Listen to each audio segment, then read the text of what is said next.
what we find with clients is there's different patterns, practices, standards, and to be honest, just personal preferences of what you want your code to look like. And there is no right or wrong for these, but it's really important to get them right, because if the code that your AI tool is writing just looks and feels different than how your development team writes it, that's a big issue, right?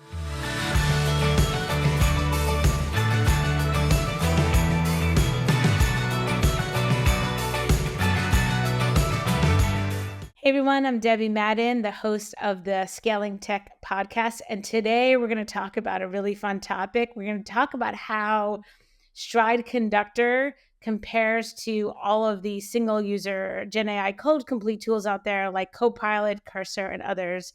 And before I introduce Rob and Steven, we always make these podcasts available for both audio and visual listening. And this one, we're going to do a lot of demoing. So if you're just listening, I would pause now and move over to YouTube, where you can actually see the visuals. Really important. So with that, let's jump in. Today, I've got Rob, who is the Chief Product Officer for Stride Conductor, and Steven, who is the Chief Technology Officer for Stride Conductor. So before we compare Stride Conductor to other tools, briefly tell us, what is Stride Conductor?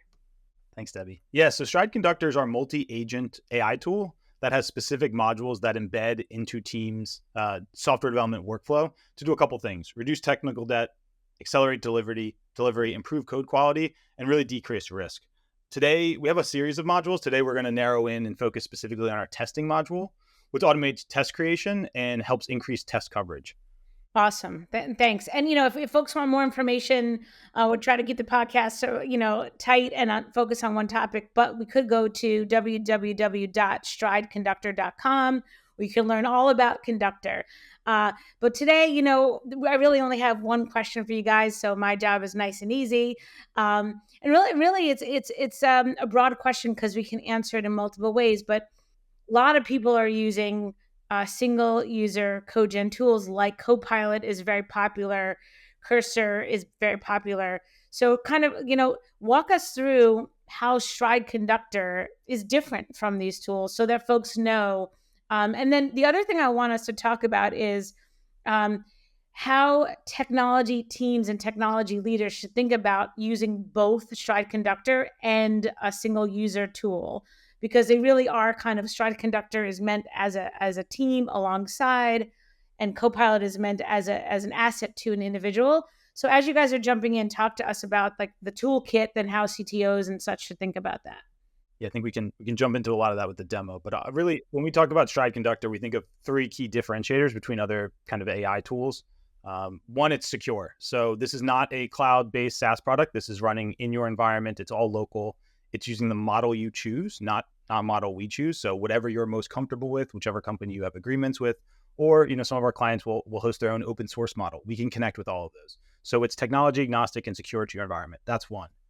Two is it's tailored. What do we mean by tailored? Well, first, I said we're going to focus on the testing module we have. That is specialized and specific and tailored to making the best tests. Other tools like Copilot and Cursor, they can say they can do anything. They do code complete. They write CodeGen. We really specialized in modules for things like testing. And the other aspect of tailoring is you can tailor it to how you like it at a team or organizational level. So what we find with clients is there's different patterns, practices, standards, and to be honest, just personal preferences of what you want your code to look like. And there is no right or wrong for these, but it's really important to get them right, because if the code that your AI tool is writing just looks and feels different than how your development team writes it, that's a big issue, right? Like, you go back and you look at code and you have an issue and you're looking and you're like, I don't really this code isn't following my patterns. That's mental overhead you don't want. And the last one is it's automated.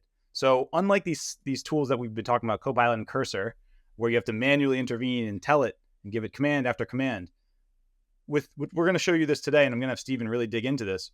With Conductor, to go from command request to tests is one command. This is just going to be, it's fully automated. It has self-healing loops. You can get to a commit message or even a pull request by just running one command. Again, nice. Based on what you want. Right. And then the last thing I'll kind of highlight when you were saying tailored, it's even tailored within a team. So let's say for a large enterprise with multiple teams, you could use Conductor, and one team could say, "This is how we want to use testing and best practices," and another team within the same org can have completely different or slightly different, or they could be the same, right? I think that, especially for these large enterprises that we're working with, I think that's a key, because as we know, many large, even growth scale companies do not, as much as some of us want to, not every large company has truly standard practices across the entire org. And I think that's an important call out, right? That's right. Yeah, across Okay. different code bases, different languages, there's different ways you can approach this, and each team is slightly different. And obviously, tailoring at just an organizational level isn't enough. Different teams don't even work on the same code bases sometimes. So I need it the way I want it with me Right. and my team versus this other guy in this other part of the org who does something differently. Yeah, it's tailored at the team level as well. It's a great point. Okay. Awesome. So should we see it to Yeah. believe it? So I'll keep this up, but we're gonna pass it over to Steven, who's gonna demo Copilot and adding tests using Copilot versus adding tests with Stride Conductor. And the main thing I'm gonna do, and I'm gonna ask Steven to help me here, is I'm gonna keep track of how many steps and manual interventions he needs to take with Copilot versus Conductor, right? That's the whole automated. Automated is really the big thing that we want to focus on today. Got it. All right, awesome. Let me share my screen. I'm going to show an example of some application development for the React Dev documentation website.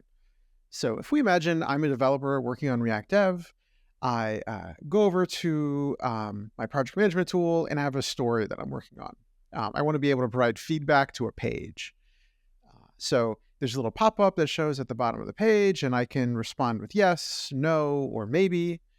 And I've already started working on this. And to Debbie's point earlier, I've probably used Copilot to help me build some of this out. I don't see Conductor as competitors of Copilots. We sort of really function well together. So I've already built this out, and I missed one of my acceptance criteria. I forgot to add the maybe button, but we'll come back to that. So I'm going to hop over to VS Code, and this is the component that I've written. And I want to add tests for this. And so what I would do is I would right-click on my function, I would go to Copilot, and I would say generate tests. And Copilot's going to write some tests for me. These are great.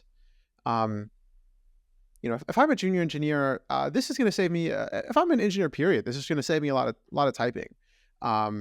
So Copilot wrote some tests for me. I think there's 5 or 6 tests here.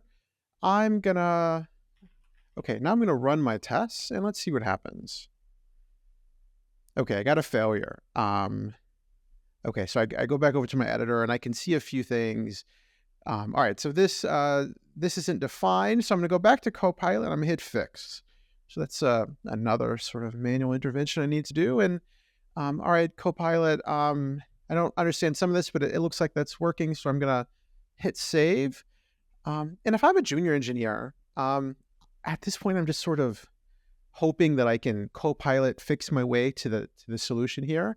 If I'm a more senior engineer, I think I understand what's going on here and where it failed. But this I didn't write this code, so it's going to take some more time for me to look at it, especially since I have to go in and fix it. All right, so here's another issue. So I'm going to Copilot fix this. So that's another manual intervention there, and we're at 5, counting 5 manual interventions already. All right, so that looks good. So I'm going to accept that. Great. I'll save it again, and I will run my tests again. Okay, so we got past the first error, but there's still more errors. So okay, let me fix this one again. So that's another thing I have to do. And this is, as I'm watching you, it almost seems more painful the more you try to fix things. Is that with Copilot? And that's not a knock on Copilot. Copilot's great, right? Like, and really, like, it helps, and you can learn, right, from the failures. A lot of learning to be had from things but like, it does seem that if you really, like, there is a lot of back and forth and understanding, and is it really saving you time at this point, or is it kind of a toss up at this point? The more you kind of fuss with it, if you will. Yeah, if I can just fuss with it and it gets to the point where it can give me passing tests, I'll probably just commit those tests and move on Okay. with my life.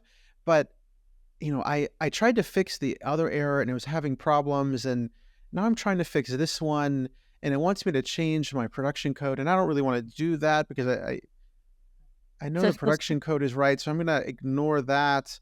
Um, so now I have these failing tests, and next router was not mounted. Like, if I'm a senior engineer, okay, like I've run into this issue before. It's a difficult testing problem.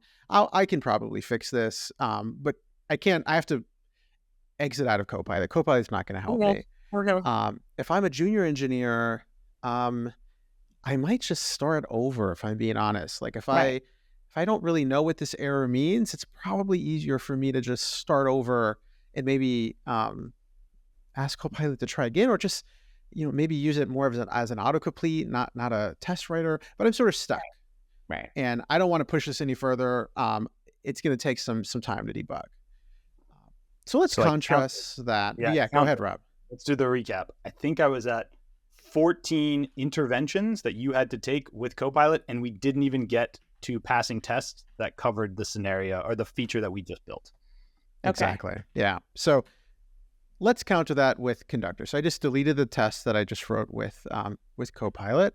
So now you're Um, walking through the same story that you're trying to write tests for, but now you're starting from that same point, but now you're using Stride Conductor.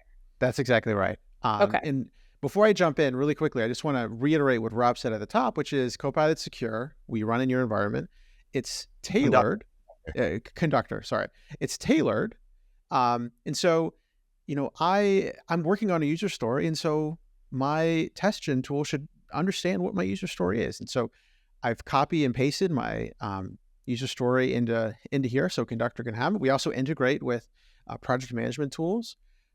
Like Rob said, every team thinks about testing a little bit differently. And so I can use natural language to describe how I think about testing and testing guidelines. And then it's automated. Hey, Stephen, before we get into the next piece of the demo that's going to automate it, so those tailored testing guidelines that you just showed us, Yeah. if I'm a head of tech or head of product, how does that work? Do I set those up myself? Will you help me with that? Like, how long does that take? Like, how long does that tailoring take? Yeah. Yeah. So Conductor comes out of the box with testing guidelines for various different languages. But there is no right or wrong answer here. So our guidelines might not be exactly what your team's guidelines are. At And all. so we typically work with our clients up front to help them create these testing guidelines. But this is a living document. And the great thing about it being, natural English is as patterns and things change within teams, they can come in here and change them themselves. So And that's only for them. No one else in the whole world's going to see that, right? This that's living right. Yeah. document is only for them. Okay, Yeah. great. That's All right. right. Let's see how test goes. All right, so that's tailored and it's automated. With a single command, Conductor's smart enough to know where in the code base to look for, given my user story, and just like that, in a couple of seconds, I have 2 skip tests and 7 passing tests. So let's pop that open. What was the number of interactions there to get to those tests? I think just one. Just one. You just wrote Conductor Test Builder. All right, so 14 versus 1. Let's see the Yeah. tests. So this is what Copilot was sort of missing before. It wasn't able to mock use router specifically, but I have some tests here. They're all passing. We just saw that, and I have what are these 2 skip tests? Oh, well, of course. Conductor's smart enough to understand, because it has context of my user story, that I missed 2 acceptance criteria, and it created skip tests for me that showcase that the missed acceptance criteria. And why a skip test? Well, because that's what I told Conductor to do in my testing guidelines. If instead of a skip test, if I wanted a failing test, for example, I could change my testing guidelines to show that. Cool. But Conductor, in just one interaction, in a couple of seconds, I have passing tests. And because it has context of my user story, it caught behavior that I forgot in my implementation. That's cool. What would you do next here, Stephen, as a developer? I'd commit this. I'd create a commit message. I could have asked Conductor to write a commit message for me, but I'd create a commit message, push up a PR. Like you said, Conductor can also make PRs for you. And then move on to the next story. I'm done. That's awesome. I have a couple of questions, but thank you guys for sharing that. I really like seeing is believing. I think not only for us, but for lots of people out there, as generative AI is moving so fast, I think it's really important to take a minute and slow down a little bit, right? Not everything is a 30-second conversation. And so this, I think, has been really important. I have a couple of last conversation questions for you guys, but is there anything else you want to share about what we've just seen before I kind of jump in with a couple last questions? Just going to hammer home the messaging, right? Tailored, secured, and automated. With one command, Stephen was able to use our multi-agent approach to handle all of those manual interventions that he had to handle with Copilot, and he didn't even get to the end result. Right. And that's because of the secret there of that automation is the multi-agent framework and our focus on testing. Copilot is not specialized in testing. So it doesn't think to run the tests, iterate on the tests, and know how to handle these edge cases that are specific to testing. We've done that. We've automated it and we've tailored it. Yeah, love that. Okay, appreciate that. And now, so my last question is, when I speak with folks are usually either a software engineer or a head of technology or a product manager or a head of product, sometimes founders and CEOs as well. They always say, well, how about this case? How about this case? What about this code base, right? Can you handle this code base? Can you handle translating from one tech stack to another, translating from English to Spanish? Like, oh, can you handle my use case? And I think what we found is the most impactful way for that question to be answered, but I just want to confirm with you guys, is where we kind of do what we're calling a live demo with folks where we use Conductor on our code bases, but we do it just like we've done it with a screen share, and then folks can verbally field their questions, and we can type it in so they can see the power of it for their use cases. Is that still where we're thinking? And then or is there a better way for folks to really see how this can work for their use cases? Yeah, I think for testing, for say, hey, I want to add tests to this, but will this work for my code base? I think there's a couple of things. So we've specialized Conductor and the testing module for Java, JavaScript, TypeScript, and Python. It will work in other languages, but we have specialized it, and we're very that's where it's really, really good. We're going to keep adding languages over time. So if you have those languages, what we actually like to do is go a step further. We don't want to demo it.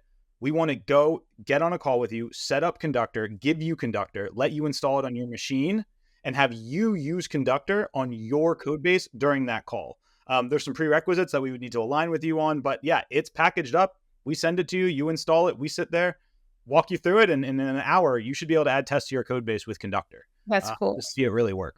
I mean, honestly, if you have a code base that's not one of those, it would be great to push the boundaries in other languages as well, right? Just to see, right? Oh, yeah. And then the users can see with their own eyeballs what we mean by how it can work for their environment, whether it's those languages or not, right? Yeah, that's right. And this is something that now, can folks, if they want to do that, can they do that via the Stride Conductor website, or should they reach out to you directly?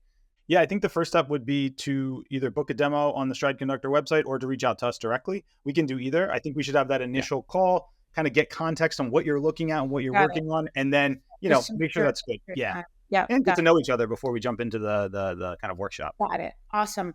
Yeah. All right. This has been super helpful, even for me. And I've seen this product before, but every time I see it, I learn something new. So really appreciate you guys showcasing us Stride Conductor. I just want to end by saying, I really view generative AI plus Agile plus humans. It's a whole toolkit that involves, us mortals, and Agile practices have been around for decades. And now all of these new generative AI tools, no technology team has one human being, nor one Agile practice, nor one Gen AI tool, right? It's all about finding the ones that work best for you. So I really appreciate this peek under the hood so we can really kind of see how Conductor can fit in as part of that toolkit. And then, yeah, for anyone watching, if you want to learn more, feel free to reach out, and info will be in the notes of the show and all that good stuff. And thank you, Stephen. Thank you, Rob. Appreciate it. Thank you.